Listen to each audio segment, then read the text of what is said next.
Custo de vida, emprego e desemprego, cesta básica, tarifas públicas, salário mínimo. Agora, na Brasil Atual, a análise do Diese.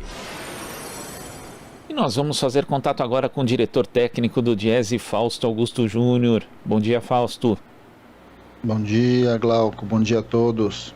Fausto, o FMI divulgou um relatório falando ali a respeito da projeção da recuperação das economias do mundo e praticamente dividiu o mundo em dois. Os países mais ricos, aqueles que conseguiram promover políticas de apoio e também a vacinação em massa, vão se recuperar num ritmo mais rápido, enquanto os países chamados emergentes e também os países pobres vão ter muito mais dificuldade justamente por não terem conseguido fazer essas duas coisas. Como é que você avalia esse relatório do FMI, Fausto? Além das desigualdades gritantes que a gente viu acontecerem aqui no Brasil, se aprofundar ainda mais, o mundo também vai ver essas desigualdades entre países ainda de forma mais gritante?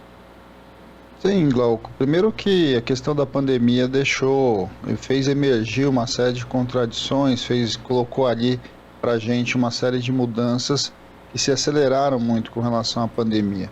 Mas não há a menor dúvida que a principal delas é a capacidade de vacinação, a disponibilidade de vacina, o controle da própria pandemia. Chama atenção o fato de países, por exemplo, como os Estados Unidos, já estarem ali avançados no ponto da vacinação, com quase metade da sua população já vacinada, enquanto outros países, assim, em especial na América Latina, os países mais pobres, com uma taxa de vacinação bem aquém e ainda com dificuldade de fazer chegar a vacina. O debate, inclusive, da quebra da patente da vacina, de compreender a vacina ali como um patrimônio da humanidade, é um debate bastante importante. Mas chama mais atenção o fato, por exemplo, de o governo brasileiro ser contra a quebra da patente, ser contra a ideia de que a vacina deva ser um patrimônio em que todas as nações do mundo, os pobres ou ricos, devam ter acesso. Porque não há a menor dúvida que, nesse momento, a questão da vacinação é o que define, de certo modo, para onde vai os rumos de cada país, né? O relatório também chama atenção olhando ali para a própria América Latina, e aí indica muito claro que quem controlou melhor a pandemia, ou pelo menos caminha para uma taxa de vacinação maior, tende a ter um crescimento maior, e aí o Brasil está muito aquém, né? Ou seja, se ao mesmo tempo se prevê um crescimento muito acelerado aí de países como Estados Unidos e China, você vê aí o crescimento do Brasil previsto abaixo dos 4%, muito aquém de Argentina, muito aquém de Chile, por exemplo, só para ficar aqui perto de nós. E a gente sabe também que no caso do Brasil, as próprias previsões do FMI muito provavelmente estão superestimadas, porque o próprio mercado brasileiro já trabalha com uma taxa de crescimento abaixo dos 3% e talvez girando ali perto dos 2% baixo, né? O que não repõe nem sequer de certo modo, o que foi perdido ano passado. Na outra ponta, é importante olhar ali o que o atual presidente americano está propondo, né? O chamado plano Biden aí, vai injetar uma quantidade bastante grande de recursos na economia americana e, de certo modo, vai reorientar a forma de como a gente entende o enfrentamento aí da crise que veio com a pandemia. Primeiro, vacinação, segundo, apoio para o conjunto da população e investimento público em massa, o contrário do que a gente está vendo aqui no Brasil.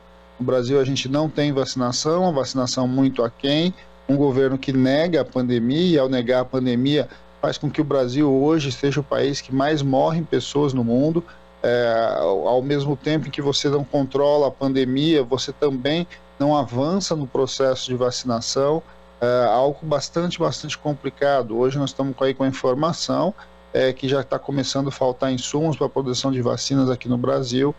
Basicamente nós temos duas fábricas aqui, né, as duas fábricas do Butantan e da Fiocruz com a fabricação de vacina. O Brasil não comprou vacina, não fechou os acordos de compra de vacina que poderia ter sido e deveria ter sido feito ao longo do ano passado, ao mesmo tempo que a gente tem aí um auxílio emergencial que chega com valor muito menor, muito aquém das necessidades e muito atrasado. Então, quando a gente olha para esse conjunto de realidades que nós estamos vivendo aqui no Brasil, a gente vai vendo que, claramente, países, então, que decidiram tomar a vacina como uma referência e controlar a pandemia, caminham para uma recuperação mais rápida e uma recuperação mais acelerada.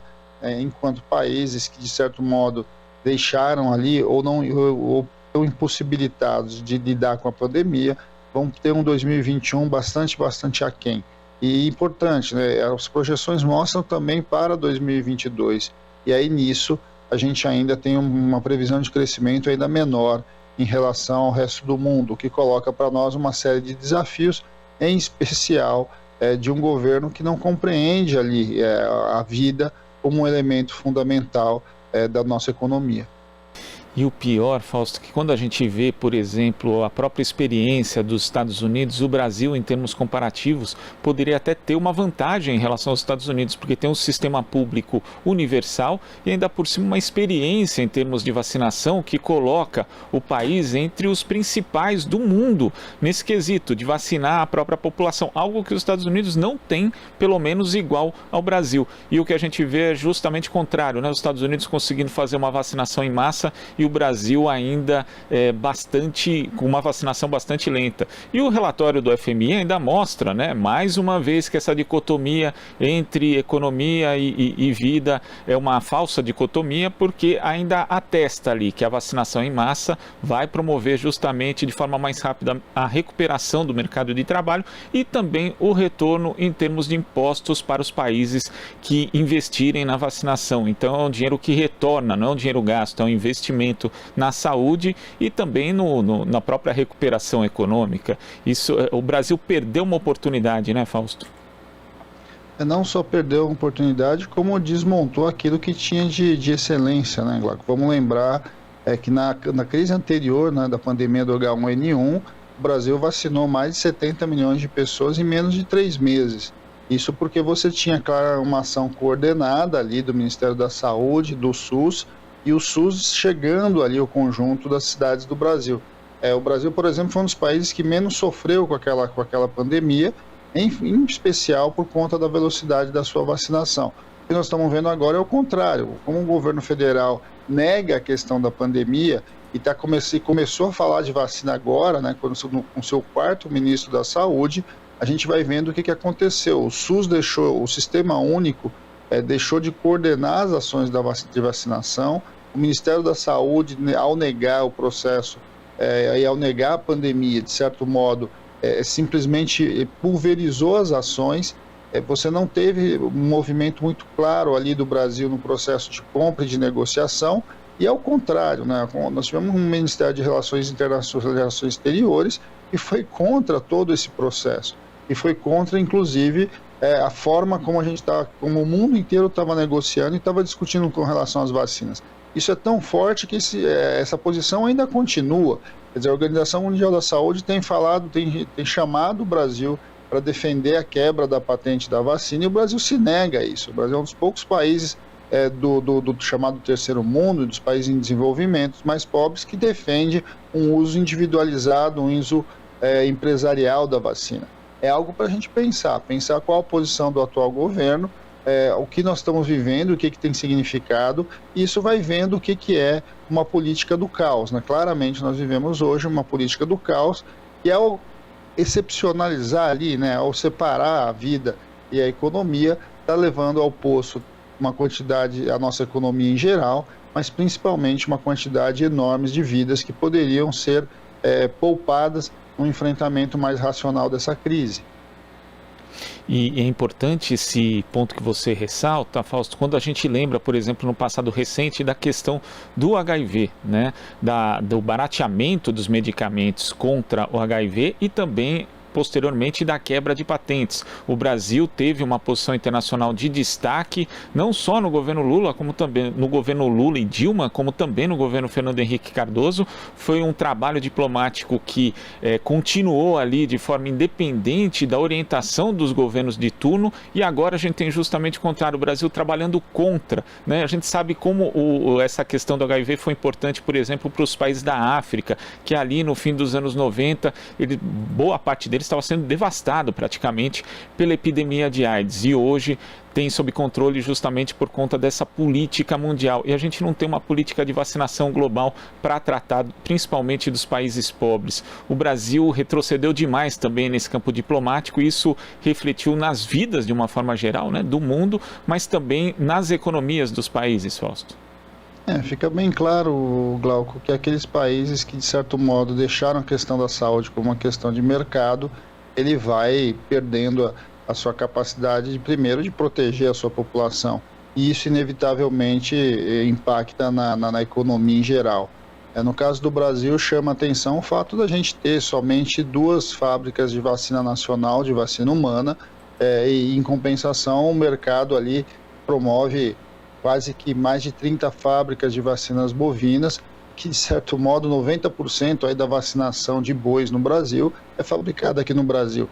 Quando a gente vai em relação à necessidade das vacinas humanas, a gente tem o oposto disso. Isso é uma opção de que, de certo modo, ao deixar a questão no mercado, ao deixar ali ao sistema funcionando, sem uma mínima elaboração, sem uma mínima articulação do Estado, é para isso que é para ali que as coisas caminham.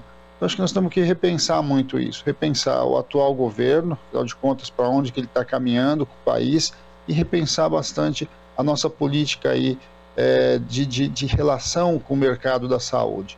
Saúde não pode ser um mercado, saúde não pode ser algo que simplesmente está sendo vendido só para aqueles que têm dinheiro. A gente está vendo já o que foi o desmonte do próprio sistema de saúde nos Estados Unidos, a gente sabe o que significa em especial para os mais pobres, e o SUS é algo a ser defendido, algo que a gente precisa olhar com bastante atenção. Ontem foi um Dia Mundial da Saúde, todos estavam ali minimamente se atentando para a necessidade aí de como lidar com a questão da saúde, e certamente uma das grandes discussões é que saúde não é mercadoria, né? Saúde é um bem humano, é uma necessidade aí que o conjunto da humanidade precisa tratar. É graças a uma visão de saúde diferenciada que a gente tem ampliado aí a nossa expectativa de vida, reduzido a mortalidade infantil, reduzido a mortalidade aí de mães. Então a gente tem um caminho muito interessante, muito importante, calcado num sistema público universal de saúde aqui no Brasil. Porém, o que a gente não pode permitir é o que está acontecendo agora, um desmonte do nosso sistema de saúde, de um outro lado, um achicalho aí com relação às prioridades de saúde, as prioridades sanitárias, com um falso discurso, um discurso que a economia precisa ser mantida, uma vez que está ficando muito claro, e eu acho que o relatório do FMI, ele deixa isso muito claro, aqueles que lidaram melhor com a questão de saúde, com a questão da vida, estão tendo uma recuperação econômica mais tranquila. Eu acho que isso é um recado aí para o atual governo, que precisa minimamente repensar a sua posição em relação à pandemia. Tá certo, Fausto. Muito obrigado pela sua participação aqui no Jornal Brasil Atual e até a próxima. Até a próxima, Glauco, e bom dia a todos novamente. Bom dia. Conversamos aqui com o diretor técnico do Diese, Fausto Augusto Júnior.